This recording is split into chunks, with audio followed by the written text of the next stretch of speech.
Halo, selamat pagi Bapak, Ibu, dan Saudara yang dikasihi oleh Tuhan. Mari kita akan melanjutkan pembacaan firman Tuhan hari ini yang terambil dari Bilangan pasal yang ke-36. Demikian firman Tuhan.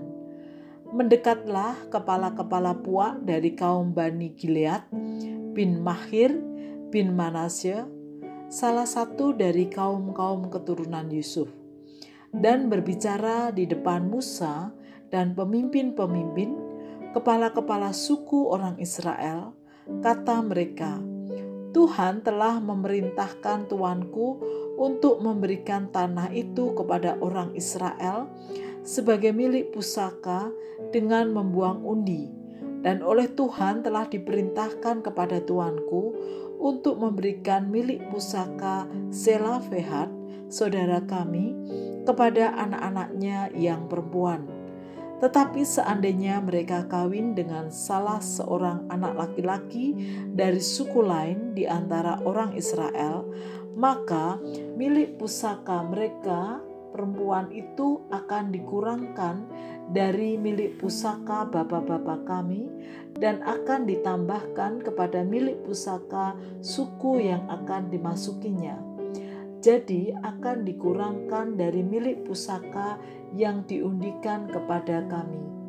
Maka apabila tiba tahun Yobel bagi orang Israel, milik pusaka perempuan itu akan ditambahkan kepada milik pusaka suku yang akan dimasukinya dan akan dikurangkan dari milik pusaka suku nenek moyang kami.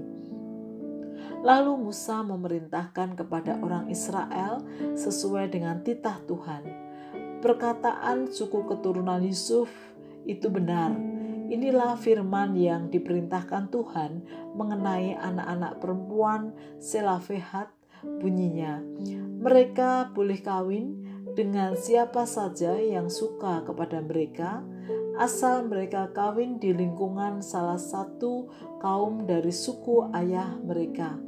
Sebab milik pusaka orang Israel tidak boleh beralih dari suku ke suku, tetapi orang Israel haruslah masing-masing memegang milik pusaka suku nenek moyangnya.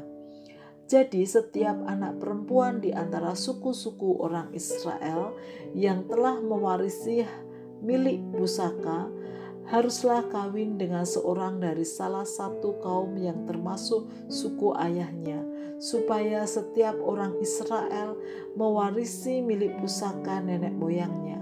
Sebab milik pusaka itu tidak boleh beralih dari suku ke suku, tetapi suku-suku orang Israel haruslah masing-masing memegang milik pusakanya sendiri, seperti yang diperintahkan Tuhan kepada Musa. Demikianlah diperbuat anak-anak perempuan Selafehad. Maka Mala, Tirsa, Hokla, Milka, dan Noa, anak-anak perempuan Selafehad, kawin dengan anak-anak lelaki dari pihak saudara-saudara ayah mereka. Mereka kawin dengan laki-laki dari kaum-kaum Bani Manasye bin Yusuf, sehingga milik pusaka mereka tetap tinggal pada suku kaum ayahnya. Itulah perintah dan peraturan yang diperintahkan Tuhan kepada orang Israel dengan perantaraan Musa di dataran Moab di tepi sungai Yordan dekat Yeriko. Bapak, Ibu, dan Saudara yang dikasihi oleh Tuhan, jika orang Jawa punya syarat bibit, bebet, bobot dalam pernikahan, ternyata orang Israel juga memiliki persyaratan, yaitu bahwa pernikahan tidak boleh menghilangkan tanah warisan yang mereka miliki, agar tidak jatuh ke tangan orang lain atau suku lain.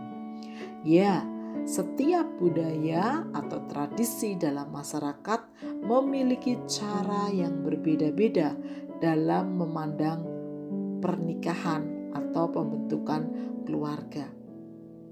Hal ini dapat dimaknai secara positif, yaitu memberikan pembelajaran kepada kita semua bahwa pernikahan atau pembentukan keluarga harus didasarkan pada pertimbangan secara matang, bukan keputusan yang tergesa-gesa atau asal-asalan. Kedua, karena pertimbangan-pertimbangan itulah pernikahan bisa lebih dihargai oleh mereka yang sudah melakukannya atau membentuk keluarga. Apalagi mereka yang sudah mengikat janji pernikahan di hadapan Tuhan dan umat-Nya. Kiranya Tuhan menolong keluarga-keluarga untuk tetap setia pada komitmen atau pernikahan mereka. Mari kita berdoa. Tuhan, Engkau yang memulai ide terbentuknya keluarga. Engkau yang juga memberkati keluarga-keluarga. Kami mohon anugerah-Mu agar setiap keluarga boleh setia satu dengan yang lain di tengah segala pergumulan yang mereka hadapi.